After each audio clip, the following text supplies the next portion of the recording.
Any opening comments? Yes, I just was in Boston, Mattapan, yesterday with Governor Patrick, Mayor Tom Menino, Attorney General Martha Coakley, and others in public safety officials and in the youth development field. The governor had announced a youth violence, anti-youth violence initiative, which I'm very appreciative of, and he had contacted me a few weeks ago for some insight on it, and also wanted me to come out there. Urban youth violence is an urban scourge to America. So what he's announced is 4 points here. One, $10 million of more grant money to go into programs that are successful programs, preventative youth development programs, and policing programs. Two, toughening gun laws. And this is not for law-abiding citizens. This is against those gangbangers. And a couple of DAs from that area spoke that some of the gun laws we have now, in commission of a crime, if you're caught, the sentences are very low, 2.5, 2 years, 3 years. If you get intent to murder, it could be 5. So they want to lengthen those terms, put those gangbangers away, which I think is important. 3, leveraging that grant money going to the private and private sector, business sector, to get more money from them, donations. They're very charitable in running some of these preventative programs. And 4, Attorney General Martha Coakley had an interesting initiative she's going to pursue.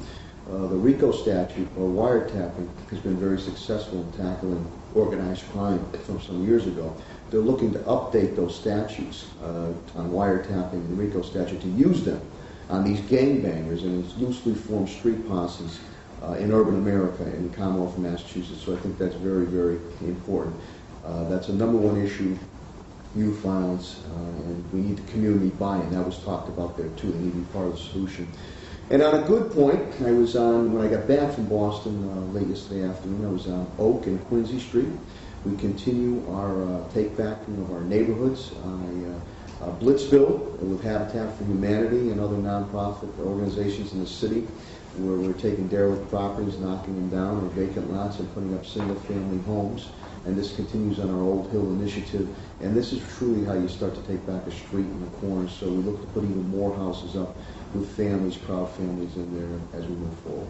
The school committee just voted to give Superintendent of Schools Alan Ingram a $12,000 pay raise, bringing his current annual salary to $202,000.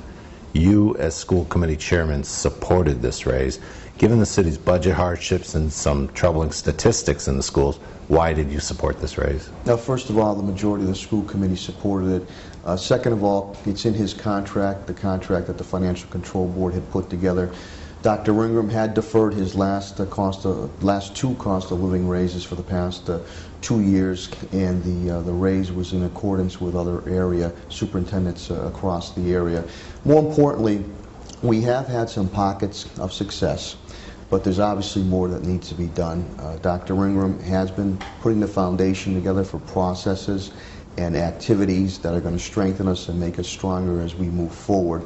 Again, it was contractual in the contract that the Financial Control Board had put forth, as with the teacher's contract, in which we honored those and we're receiving their pay raises. He had deferred, for the last few years, he had deferred those cost of living increases, and again, the majority of the school committee voted in favor of that. There's more that we need to do. The school budget, as you know, is completely different from the city side budget.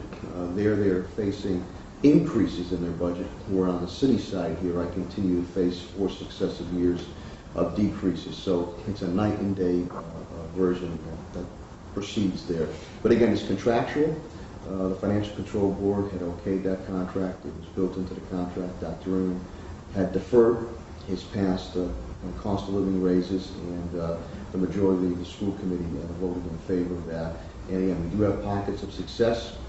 Foundations have been put together so we can continue to move forward. Do we need to do better? Yes, we do, and yes, we will. Mayor, what is the latest news on the city's proposed budget for fiscal year 2012? Has there been progress in reducing the $5.4 million gap? Will you be presenting a budget proposal to the council soon? We're putting finishing touches on the budget with my finance division. We'll be presenting the budget, we believe, tentatively to the City Council Monday, May 16th. We have made progress in cutting down the $5.4 million gap, but again, it's going to be a very difficult budget. and we continue to work with our labor force. We're being asked to do more with less, just as business owners and taxpayers of the city of Springfield are being asked to do. And it will start from the top down. Concessions as we continue to negotiate with our labor unions, and obviously non-bargaining from myself on down. I will again take those furloughs and other things that we have to do. I'm going to continue to govern and put across a balanced budget, as I have, that has worked us to get A bond ratings and reserves. Let's face it, in the old days, if a mayor, he or she, did have some reserves, you would blow right through the reserves and worry about it next year. And that's what gets us into fiscal trouble. I'm not going to do that. We've made the tough decisions. I will again produce another balanced budget, and I will govern under the principles that have continued to get us A bond ratings, moving from junk bond status as we move forward. I will be cognizant of that we want to make sure that we keep vital services going, which are important. But again, government is being asked to do more with less, so obviously there'll be some adjustments in the workforce and in services, but we do these so we can strengthen ourselves as we move forward. And I'm looking again to make sure that those difficult decisions will continue to be made. So yes, there has been some progress. There will be some adjustments.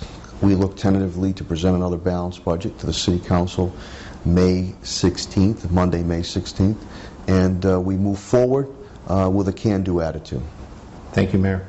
Pete, thank you, and Mark, and again to the readers of the Republican and the viewers of Mass Live. Go out and have a great day, and I hope to see you downtown for our 375th birthday of the City of Springfield to celebrate the many free events that we have, from morning all the way to Blum Park in the evening with the world-famous Grucci fireworks. And it's important that we look back on our history in order to move the city forward.